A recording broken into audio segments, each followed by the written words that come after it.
ரொம்ப நாளைக்கு அப்புறம் நம்ம இன்றைக்கி அதிகாலை 4 மணிக்கே எழுந்திரிச்சிட்டோம். ஏன்னா செல்வா இன்றைக்கி 4 மணிக்கே வண்டிக்கு கிளம்புறேன்னு சொன்னால், அதனால் அவனுக்கு மட்டும் ஸ்ட்ராங்காக ஒரு டீ போட்டு கொடுக்கலாம் அப்படின்னு ஏலக்காய் சுக்குலாம் நச்சு போட்டு தான் பண்ணேன். நல்ல மனமாகவும் டேஸ்ட்டாகவும் இருக்கும்.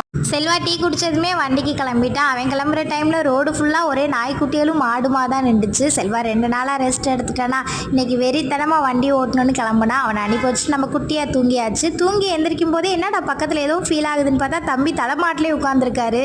வருஷத்துக்கு ஒரு 2 மாதம் இந்த மார்கழி புரட்டாசி டைம்லலாம் வண்டி ஓடவே ஓடாது. அதே மாதிரி தான் பாப்பாவுக்கு இந்த டைம் டூட்டியே வரல. டூட்டி பார்த்து பார்த்து கண்ணெல்லாம் வலிக்குது, பைத்தியம் பிடிக்கிற மாதிரி இருக்குன்னு சொல்லிட்டான். சரி பைத்தியத்துக்கு எத்தனை தடவை பைத்தியம் பிடிக்கும், சரி வாடா அப்படின்னு நம்மளே எந்திரிச்சிட்டு இன்றைக்கி ரசம் தான் வச்சேன். ரசம் இப்போ தான் ரீசெண்டாக 2 நாளைக்கு முன்னாடி வச்சேன்.